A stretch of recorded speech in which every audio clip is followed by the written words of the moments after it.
नमस्कार. शुभदा विद्यालय यूट्यूब चॅनलमध्ये आपलं मनापासून स्वागत. आज आपण इयत्ता 8वीच्या वर्गाचा हिंदी विषयाचा तास घेणार आहोत आणि या तासाला आपण हिंदीची द्वितीय सत्र परीक्षेची प्रश्नपत्रिका उत्तरासहित सोडवणार आहोत. ही प्रश्नपत्रिका एकूण 50 गुणांची आहे आणि ही सोडवण्यासाठी आपल्याला 2 तासाचा वेळ हा दिला जाणार आहे. प्रश्न पहिला. तत्पूर्वी मित्रांनो, आपण नवीन असाल, अजूनही चॅनलला आपण सबस्क्राईब केलं नसेल तर चॅनल सबस्क्राईब करून बेल आयकॉनवर क्लिक करा, म्हणजे नवीन व्हिडिओची नोटिफिकेशन आपल्यापर्यंत सहज पोहोचेल. प्रश्न पहिला. सूचना के अनुसार कृतियाँ कीजिए. 8 अंकों के लिए. दांतों की विशेषताएं.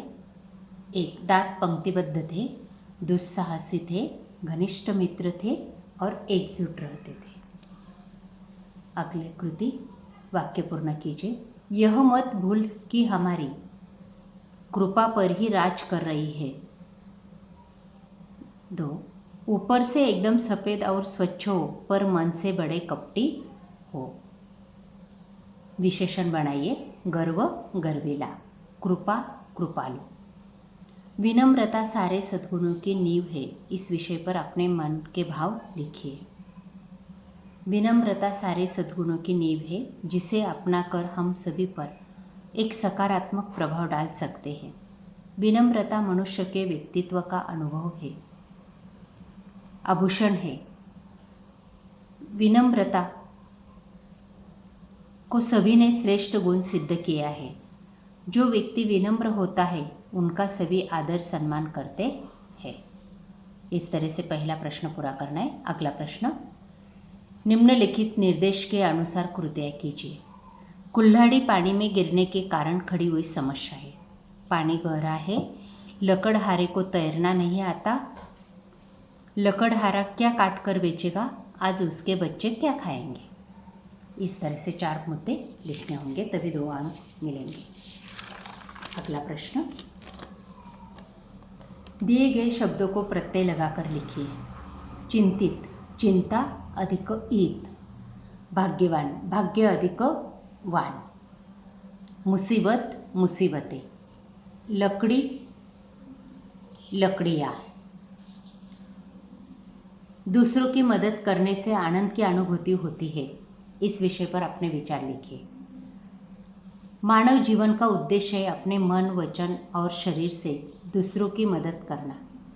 अक्सर देखा जाता है कि जो लोग दूसरों की मदद करते हैं वे तनाव रहित रहते हैं. उन्हें मानसिक शांति और आनंद का अनुभव होता है. उनका जीवन संतोषपूर्ण होता है.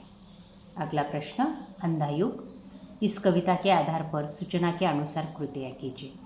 अश्वत्थामा के अनुसार नए अर्थ में विकृत, आत्मघाती,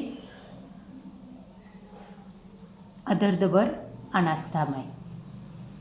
प्रत्यय लगाकर लिखिए. सार्थक, सार्थक अधिक ता. अनास्था, अनास्था अधिक मय. मनुष्य का भविष्य उसके हाथों में है. इस विषय पर अपने विचार लिखिए. जवाब. सुख दुख, सफलता असफलता, उत्थान पतन, यह सब भाग्य के अधीन होकर मनुष्य के अपने कामों का फल होते हैं. जो व्यक्ति करने योग्य कार्य करता है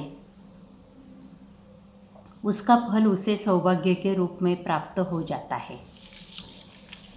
अगला प्रश्न. धरती का आंगन महके.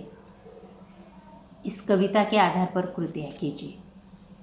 धरती का श्रृंगार इनसे होगा, फूलों से, कर्मज्ञान से, फलों से, विज्ञान से. 2. निम्नलिखित शब्दों के पर्यायवाची शब्द लिखिए. सरिता, नदी. चाह, छाया. इस पद्यांश में मिलने वाला संदेश अपने शब्दों में लिखिए. प्रस्तुत पद्यांश में यह संदेश मिलता है कि विज्ञान के समुचित विकास का लाभ जन मन को मिले. धरती का आंगन महके. इस कविता में विज्ञान के प्रभाव से कोई भी खेत सूखा न रहे, सभी खेतों में सिंचाई के लिए जल उपलब्ध हो. प्रश्न तीसरा. सूचना के अनुसार कृतियाँ कीजिए. घोड़े बेचकर सोना, निश्चिंत होकर सोना. रामू हमेशा घोड़े बेचकर सोता है. वाक्य में प्रयोग इस तरह से करना है. निम्नलिखित अवयव का प्रयोग कीजिए. परंतु. राज ने मेहनत तो बहुत की परंतु सफल न हो सका। के सामने, मंदिर के सामने भी भीड़ लगी है। अगला प्रश्न, भेद लिखिए। नदी जातिवाचक, सीता व्यक्तिवाचक। विशेषण लिखिए। वह सार्वनामिक, 4 परिणामवाचक। विराम चिन्ह लगाए। तुम्हारे दाने कहाँ है,